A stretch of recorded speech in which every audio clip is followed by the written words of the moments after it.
Hello, my friends. Welcome to PastEcho. Before we begin, find a comfortable place to sit. Take a slow, deep breath in and let it out slowly. Let your mind become calm and quiet. Today's story is heavy, but it is also beautiful. Stay with me until the end, because the ending of the story is not sad. It is powerful. Imagine you cannot see the sun. You cannot hear your own mother's voice. You cannot hear a single word, a single sound, not even your own name being called. Now imagine living like this, alone, trapped in total darkness and total silence, from the time you were still a baby. Most people would say a life like this has no hope. Most people in her time said exactly that. But this girl proved every single one of them wrong. This is the story of Helen Keller, the girl the world called broken, who ended up teaching the whole world what real strength looks like. Close your eyes for a moment and picture this. A small room. It is quiet. Not the normal quiet of a peaceful night, but a quiet that never breaks. No birds. No voices. No music. Total silence all day, every day. And in that room there is no light either. Not even a shadow. Just endless, heavy darkness. In the middle of this silent, dark room, a little girl sits alone on the floor. She reaches her small hands out in front of her, slowly, carefully. She touches a chair. She touches the wall. She touches the face of a woman standing near her, her mother. This is the only way she knows the world. Not through her eyes, not through her ears, only through her hands. She cannot ask questions. She cannot understand answers. She lives in a world that has no sound and no light at all. Who is this girl? And how, in a time when people like her were called hopeless, did she go on to change history forever? Her name was Helen Keller. She was born in the year 1880 in a small town called Tuscumbia in the state of Alabama in America. Now, you must understand something about this time in history. More than 100 years ago, people did not understand children like Helen. If a child could not see and could not hear, people believed that child could never really learn. They believed such children could never think clearly, could never have real feelings, could never live a normal life. There were almost no schools for them. There was almost no hope offered to their families. This is the world Helen Keller was born into. And this is exactly why her story is so extraordinary, because she was about to prove every single one of these old, cruel beliefs completely wrong. When Helen was only 19 months old, not even 2 years old, she became very sick with a high fever. Doctors at that time called it brain fever.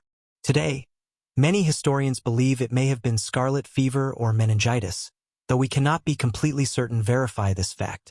Before this illness, Helen had been a normal, happy baby. She was already starting to speak her first small words.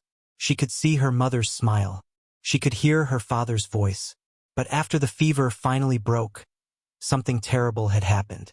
Helen could no longer see anything at all. Helen could no longer hear anything at all. In just a few days, her whole world had been taken away from her. As Helen grew from a baby into a small child, her frustration grew with her. She wanted to speak. She wanted to ask questions. She wanted to tell people what she needed, what she felt, what she was thinking. But she had no way to do any of this. So instead, she would scream. She would cry. She would throw things across the room and kick and fight, simply because no one could understand her, and she could not understand anyone else. Her family loved her deeply, but they had no idea how to reach her. Helen was completely isolated. Isolated means being totally alone, cut off from other people, unable to connect with anyone around you. And for years, this isolation was Helen's entire life.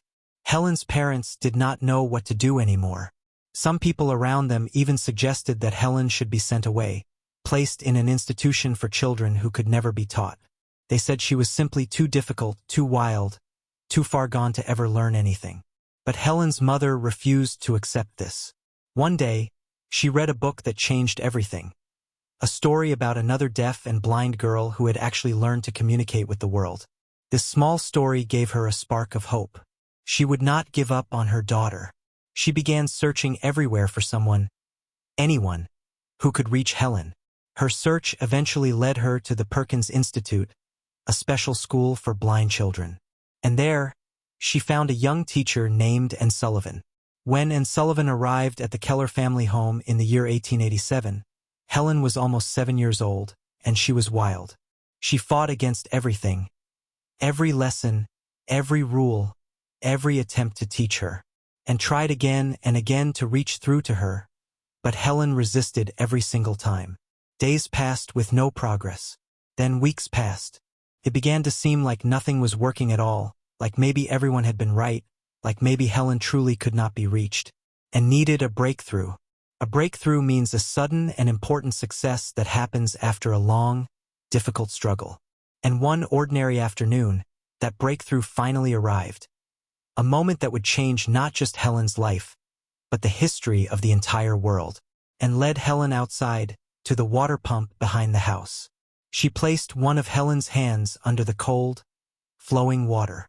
Then, with her other hand, she began spelling letters into Helen's palm. W-A-T-E-R. She did this again, and again, and again. And then, suddenly, something happened inside Helen's mind. Something clicked. The cool water pouring over one hand connected, in an instant, with the letters being traced onto her other hand. Water was not just a feeling anymore. It had a name. And if water had a name, then everything around her must have a name too. In that single moment, an entire universe of understanding opened up inside her. Helen later described this moment as if a missing piece of her mind had suddenly come alive. For the very first time in her life, she felt something powerful. A burning, desperate need to know more, to learn more, to understand everything. Within just a few hours that same day, Helen learned the names of 30 different objects around her home. The silent, dark world that had once felt like a prison was no longer a prison at all. It was now the beginning of an incredible new life. From that day forward, Helen's progress was nothing short of amazing.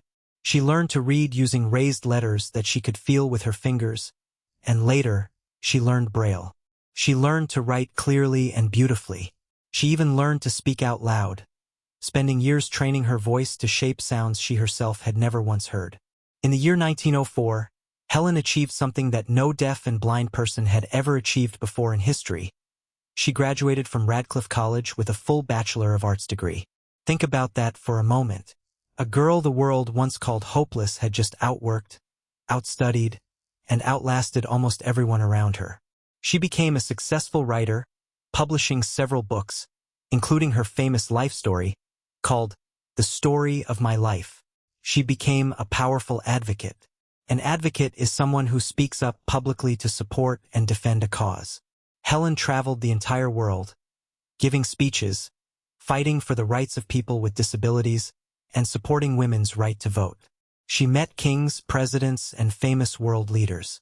The little girl who once could not even ask for a glass of water had become one of the most respected and admired people on the entire planet. Helen continued her incredible work for decades.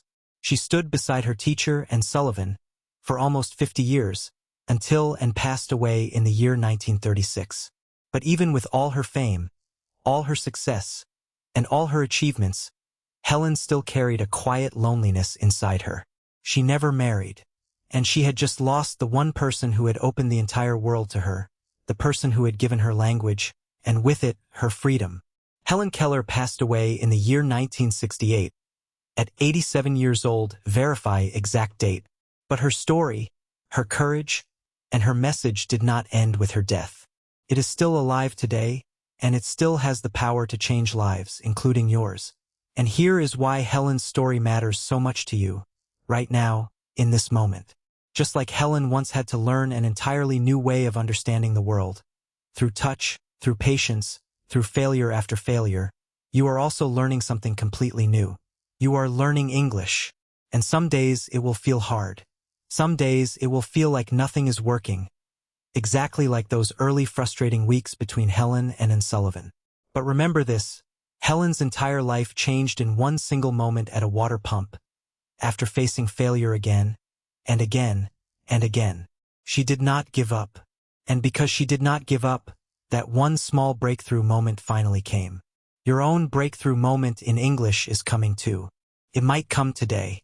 It might come next week, but it is coming. And every single new word you learn, right here, right now, is proof that you are building it one word at a time. Keep listening, keep learning, keep going. This is PastEcho.